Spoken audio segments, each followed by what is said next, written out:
You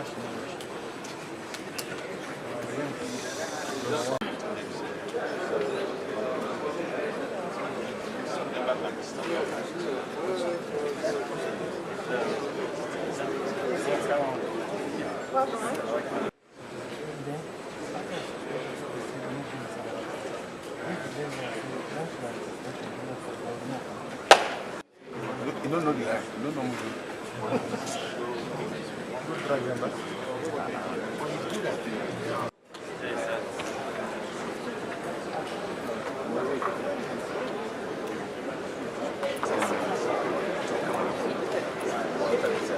that one will go sell, one will take, one will rise, one will take. But you people will talk about because you want to see the people. Excellence,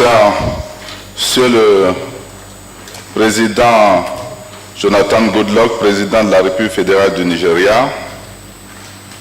Excellence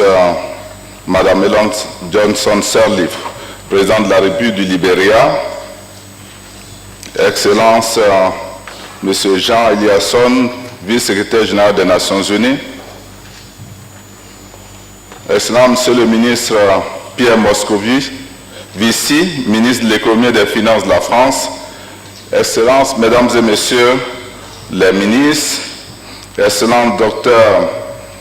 Nkosana Zuma, Président de la Commission de l'Union africaine, Excellent Monsieur Carlos Lopez, Secrétaire général adjoint et secrétaire exécutif de la Commission économique des Nations Unies pour l'Afrique, Excellence Donald Kaberuka, Président du groupe de la Banque africaine de développement, Excellences, Mesdames et Messieurs les gouverneurs des banques centrales africaines, Mesdames et Messieurs les membres du corps diplomatique, Messieurs les représentants des organisations internationales régionales,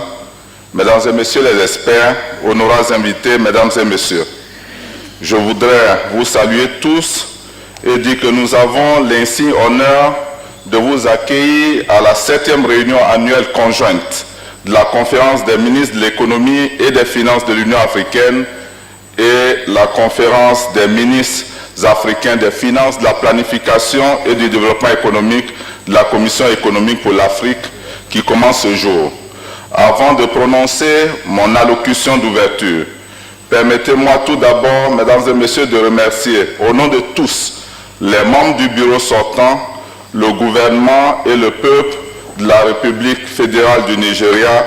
d'avoir accepté d'accueillir nos présentes assises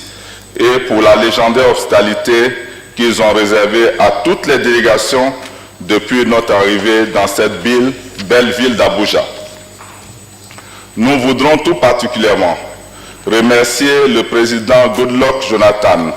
et les membres de son gouvernement qui ont tenu à rehausser de leur présence cette cérémonie d'ouverture.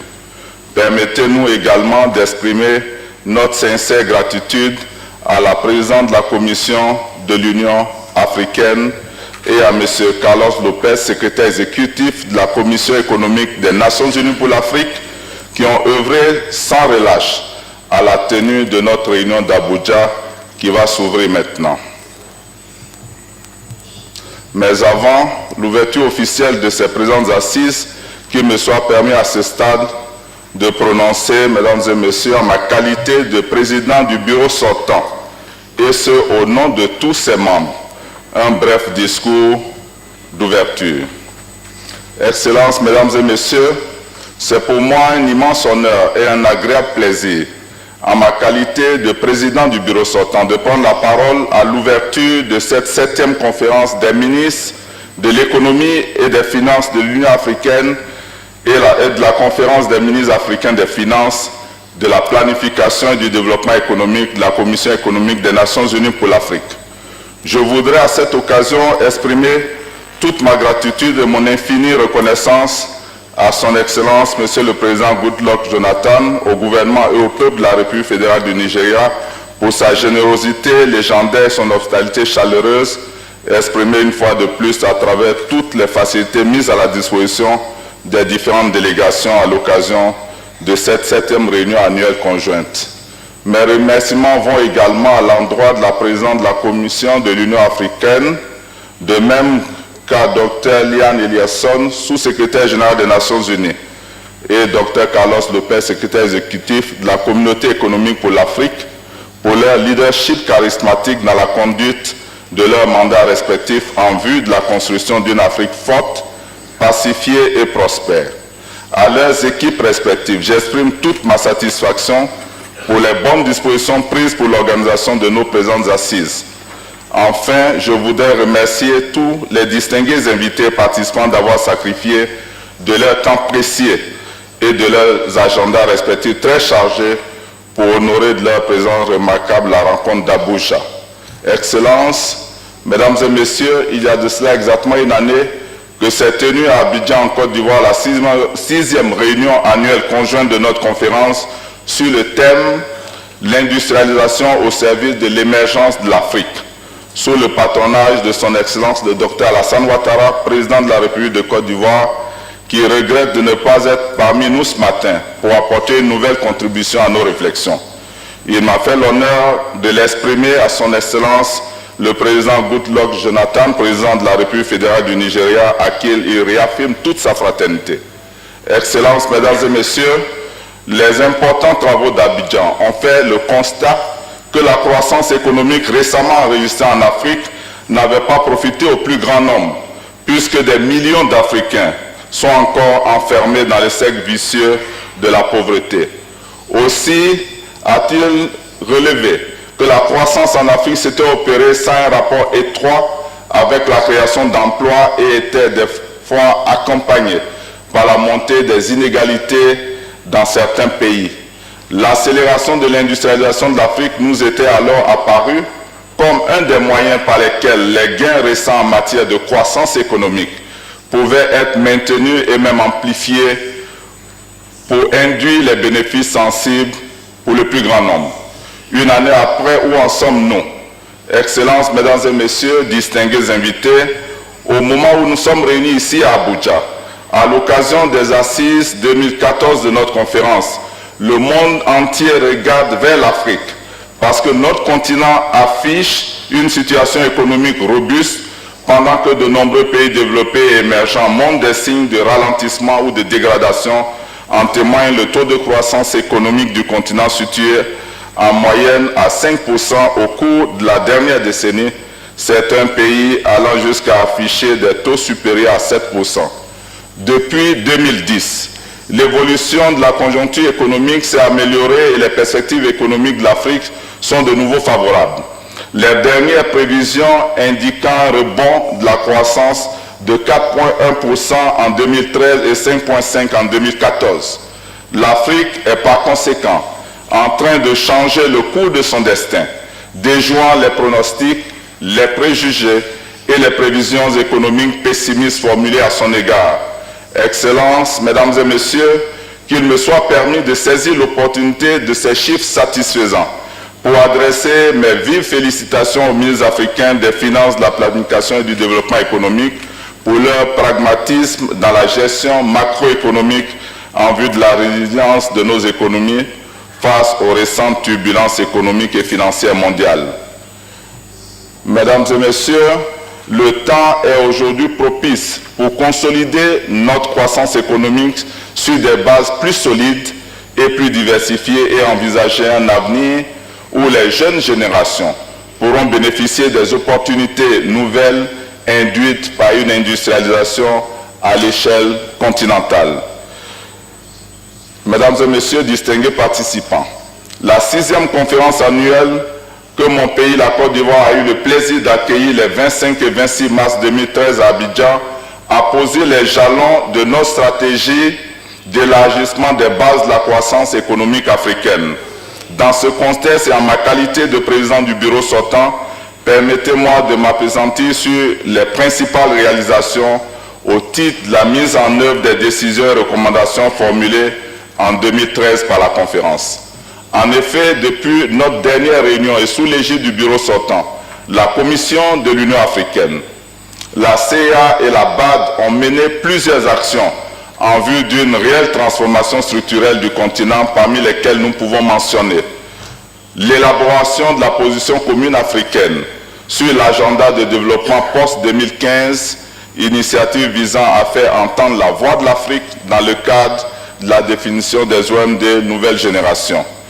L'élaboration en cours de finalisation de l'agenda 2063, qui a pour finalité de traduire dans les faits la vision prospective de l'Union africaine en vue de la construction d'une Afrique économiquement et politiquement intégrée, pacifiée et prospère, gérée par ses fils et ses filles et jouant un rôle majeur dans la gouvernance planétaire. L'organisation de la conférence des ministres en charge de l'intégration en île Maurice dans la perspective de la construction d'un vaste marché commun en Afrique. Et enfin, l'organisation sous la houlette de l'Union africaine, de la CEA et de l'UNFPA de la conférence régionale africaine sur la population et le développement sous le thème « Mettre à profit le dividende démographique, l'avenir que nous voulons pour l'Afrique ». J'ajouterai la création de l'Institut panafricain des statistiques et du Centre panafricain des statistiques en vue de la formation continue des statisticiens africains dans la perspective de la production harmonisée de statistiques de qualité à l'échelle continentale. La création du Centre africain de développement minier en vue de l'opérationnalisation de la vision africaine des mines. Excellences, Mesdames et Messieurs, il convient de noter que ces réalisations ont fait l'objet de rapports détaillés préparés par le secrétariat et examinés par nos experts au cours de leur section du 25 au 28 mars 2014 ici à Abuja.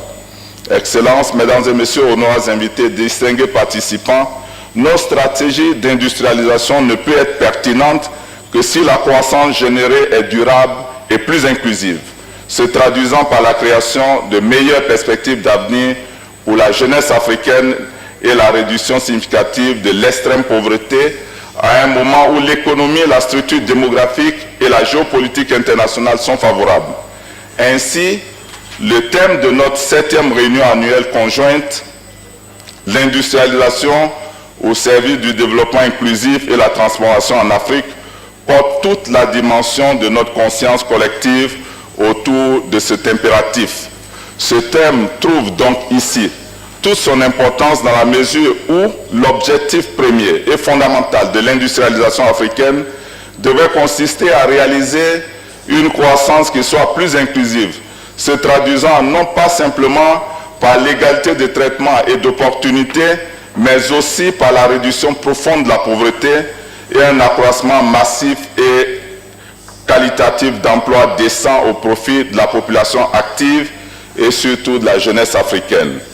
Dans ce cadre, les politiques industrielles cohérentes à l'échelle nationale, régionale et continentale des ressources humaines bien formées et de meilleures infrastructures favoriseront la transformation de l'Afrique en améliorant les conditions propices au développement industriel et en stimulant l'investissement, les sciences et les technologies, l'esprit d'entreprise et le développement des petites et moyennes entreprises.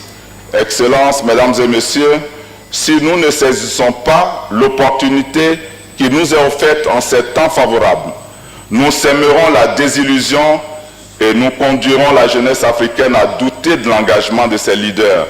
à éradiquer l'extrême pauvreté et à poser les jalons d'une société plus juste et plus équitable, garante d'une croissance durable. Excellences, Mesdames et Messieurs, pour contribuer à l'industrialisation accélérée de notre continent, la tâche qui nous attend est immense. Pour y parvenir, nous devons agir ensemble, dans une approche sous-régionale et continentale. Il ne fait aucun doute que cette session 2014 de notre conférence est une occasion propice et unique pour le faire. Excellences, Messieurs, Madame les Présidents, honorables invités, Mesdames et Messieurs, avant de conclure mes propos, j'aimerais m'acquitter d'un agréable devoir, celui d'exprimer tous mes remerciements et traduire ma reconnaissance aux membres du bureau sortant pour tout le travail abattu au cours de notre année de présidence. J'exprime à nouveau ma gratitude à l'ensemble des membres de la conférence pour leur confiance, en souhaitant plein succès au nouveau bureau qui sera établi. Je voudrais formuler le vœu que les échanges et les décisions prises lors de la présente session permettent de poser les bases d'une industrialisation accélérée favorable à une croissance inclusive et plus durable en Afrique au cours des prochaines décennies. Je vous remercie.